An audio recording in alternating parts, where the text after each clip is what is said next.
Partai Demokrat didirikan pada 9 September 2001 dan disahkan pada 27 Agustus 2003. Pendirian partai ini erat kaitannya dengan niat untuk membawa SBY yang kala itu menjadi Menteri Koordinator Bidang Politik dan Keamanan di bawah Presiden Megawati menjadi presiden. Partai yang terkesan sering bingung dalam mengambil keputusan politiknya ini bisa jadi memilih warna biru karena sesuai dengan karakter yang menempel di tubuhnya. Partai Demokrat, Partai Feeling Blue.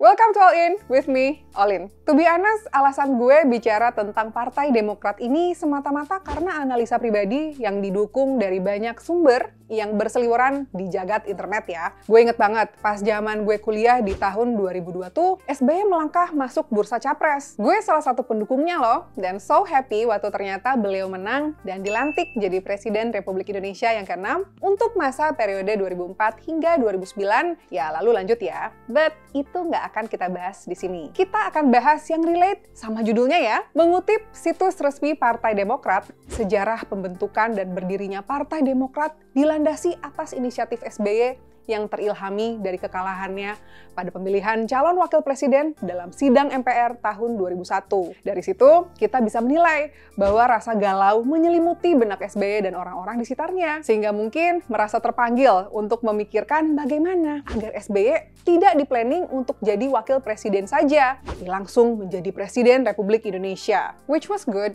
karena ya, he was the right guy at that moment ya. Dibangunnya Partai Demokrat saja sepertinya karena feeling blue. Gak salah juga, karena inspirasi itu bisa datang dari banyak hal termasuk kekalahan ya.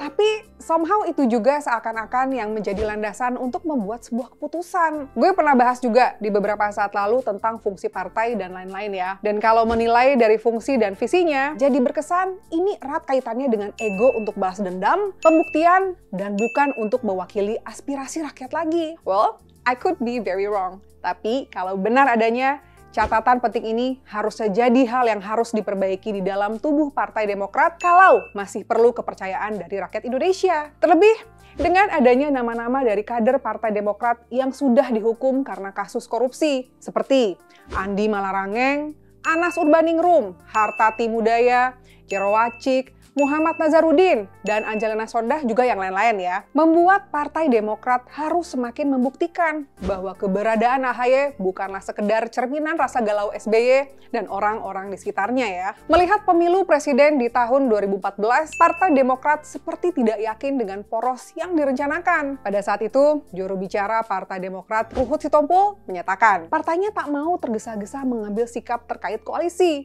Jika tak mendapatkan rekan koalisi yang sejalan, kata dia sih, Demokrat siap jadi oposisi.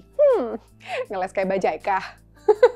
Ya memang sulit kalau mau bersaing dengan partai-partai besar lainnya yang notabene sudah punya pilihan kuat yang memang berasal dari tubuh partainya sendiri juga loh. Gak bisa jual nama SBY terus yang pernah jadi presiden. Alhasil, Partai Demokrat bilang, Partai Demokrat menyatakan bersikap netral atau tidak akan bergabung secara formal dengan kubu Capres Jokowi atau kubu Capres Prabowo dalam pemilu 2014. Galau lagi kan? Awalnya gimana, akhirnya gimana?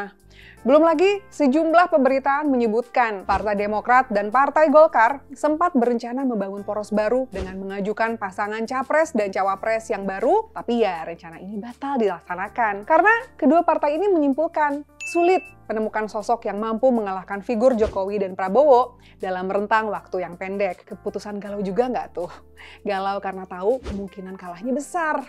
Bagaimana dengan pemilu 2024 mendatang? Sampai dengan saat konten ini gue buat, kayaknya Partai Demokrat masih bingung harus bagaimana. Ya kita semua tahu ya, memang kemungkinan untuk partai-partai pada pivot karena satu dan lain hal selalu terjadi. Multitafsir juga kayaknya memang jadi sesuatu yang lumrah terjadi pada saat menjelang pemilu. Tapi somehow Partai Demokrat tuh kok so obvious gitu ya galaunya. Tersiar kabar ada paksaan agar AHY menjadi cawapres salah satu capres. Semua tahu lah ya. Memang hal ini dibantah, tapi paksa nggak dipaksa, ini membuat seolah-olah lagi Partai Demokrat ini tidak dianggap cukup percaya diri dan cukup tegas dalam pertimbangannya. Kayaknya kalau kita dengar tentang PDIP or Golkar tuh kemungkinan ada paksaan ke kanan ke kiri itu kayaknya nggak mungkin ya. But untuk Partai Demokrat rasanya sorry to say kayak kurang prinsip. Kalau kita lihat mapping awalnya nih, mostly dari kita semua pasti berpikir Partai Demokrat akan berkoalisi dengan Partai Nasdem, yang mungkin karena sama-sama biru. Tapi kabarnya Mbak Puan ada rencana mau ketemuan dengan AHY dalam waktu dekat. Entah kapan ya, bisa jadi sudah chatting di DM, cuma kita pada nggak tahu aja. Nah, fakta ini membuat gue semakin yakin kalau Partai Demokrat pasti galau lagi. Sampai kapan galaunya? Kita lihat perkembangan beritanya ya. Bye!